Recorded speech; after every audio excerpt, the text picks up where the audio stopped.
السلام عليكم ورحمة الله وبركاته. دمان سومالوين ميل بو عالمك ka joogtiin waa salaamtiin salaam ka timid farxiya Ibrahim farxiya YouTube salaan kadib asxaabteeda qiimaha khaayaha mudan gaar ahaan asxaabteeda igu xiran channelkeeda farxiya Ibrahim waxaan idin leeyahay ciid wanaagsan hambalyo waa maanta waa maalintii 26 Juun waa maalintii Soomaali xornimada ay qaadatay ee midowday 1960 ma sha Allah tabarakallah waxaan idin leeyahay hambalyo meel walba caalamka ka joogtiin noqda dad walaale noqda kuwa isjecel nooc walba ahaado gobol walba ka soo jeedo insha Allah Soomaali waa inaan noqonaa haduu Ilaahay awood sare oo ogolaado ul iyo diirkeed Soomaali macaankeeda iyo dadnimadeeda waxa ku karin kartaa qofka markuu qurbaha yimaado Soomaaliyaata reer Boosaasan ka ah reer Xamaran ka ah reer Gedo aan ka ah reer Hargeysa ka ah waxaas dhan nooid wax ka jira malaha Soomaali waa shanta gees waa kaas waxba yaa been lagu sheegin waxba yaa lagu kala qaybinin waa kaas Soomaali calankaas naga dhaxay insha Allah ha noqdo calanka kii kor oo tago 39 good intii nil tolaan yiri adakanaad leedahay waxaas waxa la rabaa si loo kala qaybiyo Soomaali dhexdeeda mucaarada isku noqoto iyada isbaabiiso waa isbaabiiniye inta dhiman oo hadda aqliga wax garad noqdeen oo aqli yeeshteen waxaan leenahay Soomaali waa Soomaali wixii tagay hadii wixii ka dambeeyo ku dadaal shanta gees inay tahay Soomaali kii oo jiro dhulka ogaadeenii joogo kii Hargeysa joogo kii Muqdisho joogo Koonfure kulli same way wax la kala qaadayo ma jirto Soomaali waa Soomaali insha Allah kuwii kor tago isxafida Allah naga dhigo marka ciideen oo faraxsanahay ciid wanaagsan asxaabteeda qiimaha ay khayaan mudan marka maxaa ka dambeeyay intaas farxiyo maanta maxay idin sidaa farxiyo gabdhaheeni ma sha Allah tabarakallah fanaaniinteeni uu ka dhaxeen jiray laakiin mar dhow lagu kala baxay maxay dhan Khadra Saliima iyo waxaan rabaa inaan faahfaahin ka bixiyo Khadra Saliima iyo Hodan Cabdullaahi insha Allah gabdhahaas waa ogeedeen horta in yar aan idin ka tuso maanta waxa la yiri gabdhahaas way isdhaxgaleen oo way heshiiyeen laakiin aan farxi ahaanteeda ma qabin ra'yigaas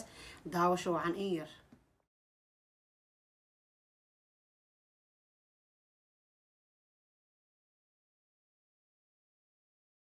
asxaabe waa soo aragteen in gabdhahaas macnaha si daacad ah u heshiineenin wiil baa ku dhex jiro wiil Soomaaliyeed oo xaflad lagu qabtay 26 Juun oo lagu heshiisiinay macnaha la isku keen labadooda iska dhex iyo ogeysiis inay ka tahay waa ujeedaa waliba waxa si baan loogu dareemayaa inay macnaha heshiiskaas uu ahayn mid waxba ka jiro uusan ahayn waxa ku cadeyn doonto fanaanadeena qiimaha ay khayaan mudan ee Khadra Saliima waxaad ka garan kartaa feeskeeda inay macnaha waxaas dhanba hore gadaal labada meel mid loo qaaday aysan jirin oo macnaha sawirkaas una isla galeen bas marka laakiin ma wiilka walaalkeen Soomaaliyeed wuxuu yiri waxaan gabdhahan heshiiyeen inta hadhow la dhihi lahay fake waay waxaas macnaha afkooda ha ka sheegtaan inay dhexdooda iga heshiiyeen waxaas waa dacaayad iyo iska hadal wax heshiis la dhahay ma jiro wax isdhaxgal la dhahay ma jiro saacadaas meesh lagu kulmo lagu kala baxay Dr. Muuse asagana waa ogyahay in Khadra Saliima loo gali karin ayna gardareysteen macna ay dulmiyeen reerkeedana ay ku dumiyeen ay ku baabiyeen taasi wax laga heshiin karo ma aha naagaha laba oo kala baxaan asxaabteeda mid raali ka noqoto in loo guursado iyo mid weligeedii alaheed mucaarad oo banaanka ku taagnaato Khadra marka waxay ka mid tahay hooyooyinka mucaaradka aan ogoleen in ninka loo qaybsado insha Allah asxaabteeda aan raay ahaanteeda saan u arkaa idin sheegaa intaasaan ka dareema aniga maadaama ay hodan si direct dhacsi camal ay u khuslayso macna saan ku yeel aragtaa camal waaye wax macna loo dul qaadan karo ma aha hodan waxay jeceshahay inay dhulka ku jiido Khadra Saliima laakiin Khadra Saliima waxay taa iskala weyntaa nin xafladaas ku qiimeysay photo la gashay photodaas ma maahan wax heshiis la dhahay habeeraatee messenger adiga Soomaaliyeed adiga u kala qaybsamay mid raaliye ah iyo mid aan raaliye ahayn naagta markay rajo iska leedahay laga yaabo inay soo rajuucdo وهمجيدا وين سيدا أركين خطر سليم وخوف إسلوين جعلنا معنا إني معنا محلا يعني علينا جيت كنت كر إني كداخل جعشه معهم كو قرابة أروس خطر سليم ما شاء الله تبارك الله وأنا كو رأسنا هاي إن خطر نولو ولقى الله إن شاء الله وهذي كرتا مد عجاه كو رخو أو موسك يعني محلا الماء عبوا كعرفتي في عناد إنها تشتوا على كرتا ساعد كو سعوتيد كو هاي بانكولنا إن شاء الله موين يسدو حقرات كعقبة أو كله marka hodan waa la heshiiyay dacaayadaas iyo waxaas aniga naftirkeyga ma qabi inaa waxyaalaha raqiiska aad ka dheeshid sababtoo qatar saliim waxaa tahay gabar la dulmi oo reerkeeda la dumiyo oo nolol tashan inaad tahay ummad Soomaali weyn way ku ogyihiin anaga dhan waan ku ognahay waan kula jirnaa garab waan ku siineynaa habeen iyo maalin waxaa tahay qof la dulmay inkastoo diinta Nabi Maxamed ay dhigaysa in ninka naagta afar uu baneeyay haddana waxaa jirto wax la yiraahdo wax raali iskaga iyo wax is dawmarinaay adiga marka waxa ku fiicneed in laga raali geliyo oo lagu sheego uu kula tashado inkastoo aad ahayn weli hooyo maanta dhacsan oo naag loo raadsado camal aad ahayn marka taasi uu ku khaldamay fanaankeena aabihiina uu ku khaldamay taas asaga uu is ogyahay haddana waxaa ku jiri damac dhahayo naagta meel ku qaada oo Mareykanka ninkii calafkiisa aad cid ka cilin karta malo waxaa laga yaabaa inaad adiga macnaa maanta aad ka sii horumartid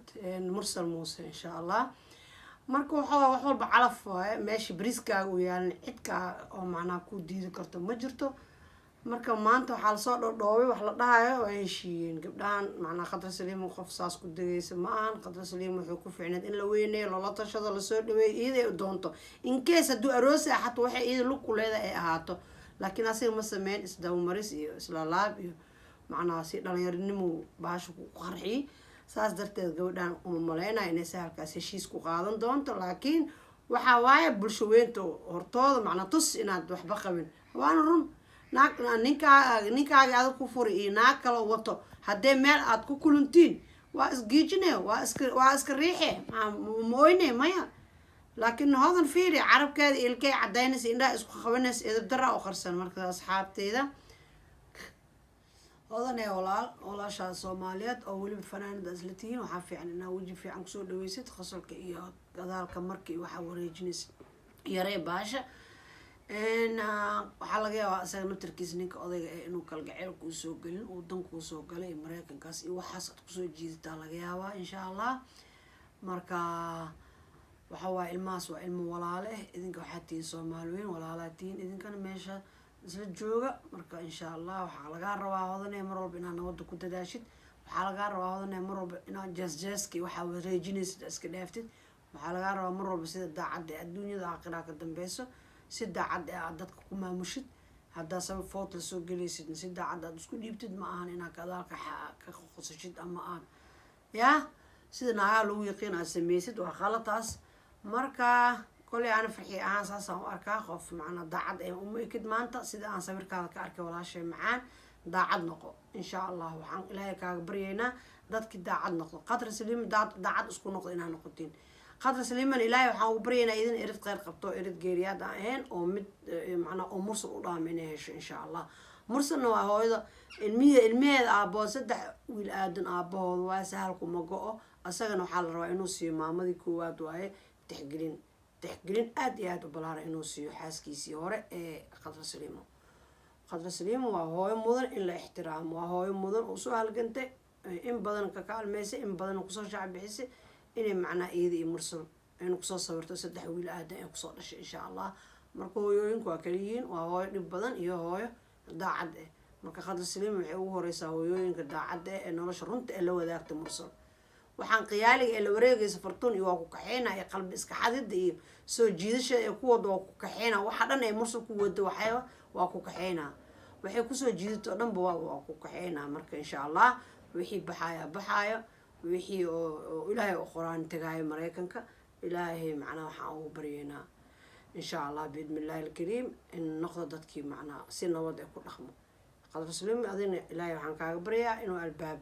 khayr qabo albaab geeriyaad ah inuu ilaahay ku furo adigana aad ku noolaatid insha Allah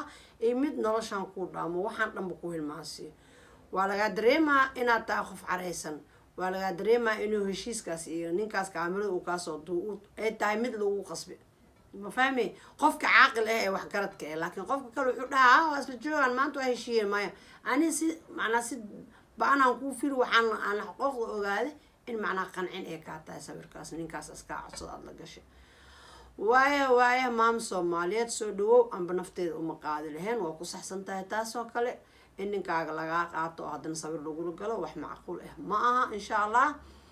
wixii hadii adalka dambee laheyd waa wax liska aqligel ah laakiin in lagaa kor wareego oo gabar levelkaaga ee lasoo jiido la keeno calaashaan hunguri ah maraykan ha ku geyso wax kaloo loo guursadaaba jiro meesha jaceyl weynna maba oolinba marka saasaan ku leeyahay saaxiibe khadaslimoy nooloo weligaay allahaaba hodan macnaa wax fiican ma aysan sameyn iyada iyo mursal waa hool u taala iga u taala insha allah labadooda aan u fiirsanayna meesha gamekooda uu ku dhammaan doono marka welcome to farxiya janal caddeynta intaasaa idinku filan uma arkaayo dadkan dad niyasan oo ma heshiiyey ama farxad sawir kusoo wada galay meesha lug baa aasan saaxiibayaal ani raayigaygaan ka hadlay welcome to farxiya janal subscribe shareta waa dhinaciina ha ka baqiilin inaad like-ta ku qabato insha allah walaal soomaaliyeed mar walbaa lagu baahan yahay nabadii salaamu calaykum